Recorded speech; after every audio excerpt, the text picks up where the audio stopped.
All right. So I only made the last video just to point out that I'm thankful for the traction on the channel, and specifically the subscription to the channel. I think I'm now up to about 26 subscribers, and I'm very grateful for each one of those. And each time I'll actually get like a message in my email when I get like a comment on a video or a subscription.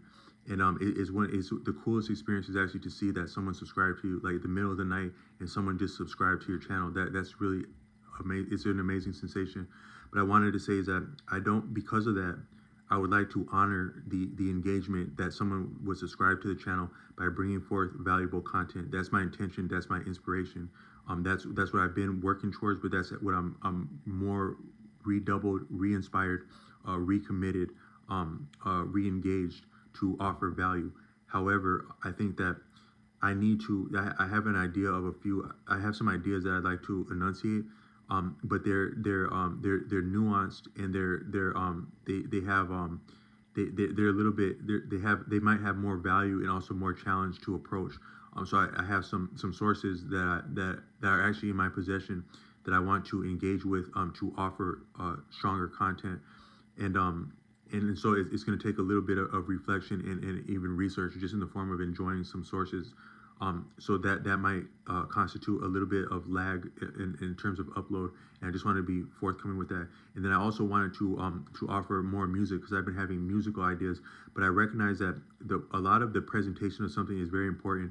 If you were to study business, they would teach that the presentation and the pricing of something is valuable. So a lot of people, you can bring the best of the best, but a lot of people actually don't want something or appreciate something unless they had to work for it, or unless it was somewhat limited. There's actually there's something called like supply and demand, and that's also reflected in pricing. And so people engage with something as being valuable, or recognize something as being valuable or not valuable, worthwhile or not worthwhile, partly by the supply and demand that they can perceive, that would be reflected in the pricing, or the difficulty to come by, or the privacy, or the concealment of something, the difficulty that something is, how difficult something is to access. It reflects, it informs instincts of value for human beings, and it can actually mitigate the experience of value, the expression of value, and the exchange of value, and the actual value of value is partly mitigated by implications of perceived supply and demand that will be attended by the pricing of something, the limitation to access, whether in being difficult to come by, to learn of, or to procure, to access, to share, to engage. The actual the buffer, the restriction, the difficulty to access something, whether in price or availability, or just knowing about it, is it affects the perception and experience of value, and maybe even value itself. But that'd be true of music and content. So I have different musical ideas, but sometimes I think if I just simply upload like cool music ideas, like, oh, here's a cool song, a lot of people wouldn't be impressed by that, because you're bringing this forward, and I didn't have to earn for this, or it didn't come in front of me organically, so it must not be value. Even as cool as it would seem to sound, or it may actually sound to some degree, it was a little bit too easy to come by. And also, how many other people engage with it? So if other people engage with it or didn't engage with it, that would make my experience of it and perception of it somewhat altered, because we're a lot of impressed by what other people are impressed by. We're impressed by that, and we enjoy what other people enjoy, and we see value in what other people see value in. So I actually thought that I need to actually present some of my musical ideas, and even some of my content, differently, to my strong suit, or to a strong suit, to make it actually land and maybe convey value. Is that it would have to be presented. So I want to come a little bit stronger with how I'm presenting musical ideas, and maybe even content, but maybe, if anything, just to approach it as maybe a niche of some form, in that it reflects a certain degree of experience, vintage, for lack of a better words, or experiencing in living, reading, practicing, enjoying, to come about that. And then it would take the same in an observer, or for someone to receive it. It would take a similar degree of vintage to receive it, and thereby it can maybe be considered as niche. So a intimate or a small venue or cohort can reflect a high quality. Like if you went to a high tier school, the actual limited intimate cohort and class setting teacher to student ratio would reflect value, if anything. If you had not hordes, but if you had a large swath of people in accessing a teacher or a class, that might speak to the value of it, because actually the best stuff is actually simple and straightforward and accessible. So if a lot of people caught on to it, that wouldn't mean it's any less valuable, but it can reflect a degree of quality in the small teacher to student ratio. And so sometimes there can be value in what would have smaller numbers. There can be great value in what would have smaller numbers. So I just want to say I want to approach things cooler, music and content.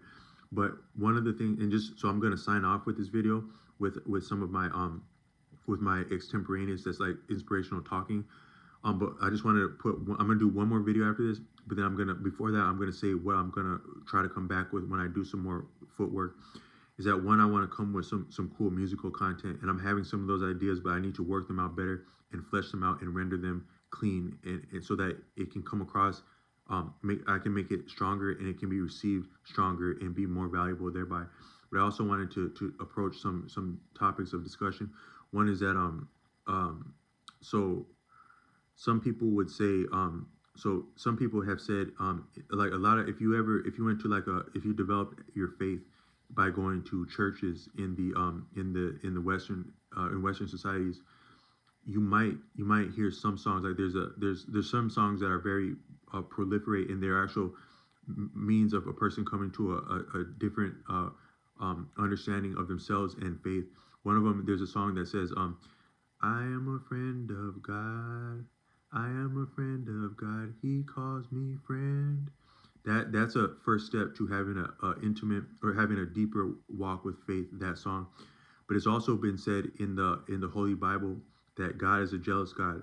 So by that reasoning, now I don't know that song, God is a friend of, I'm a friend of God, would be in the Bible. I'm not sure if God refers to supplicants, that is votives, believers, worshipers, as friends. I don't know if that's actually a biblical reference. But in that sense, the person is calling themselves a friend of, the person is speaking for God, calling themselves a friend of God. Now, if what a person conceives or values or understands as in fact being God were to somehow lend themselves to calling someone their friend, in the first place, they've now associated with that person, and an association is a limitation, and so we're more so limited by and bound by associations. So you maybe couldn't maintain omnipotence if you were associated with anything.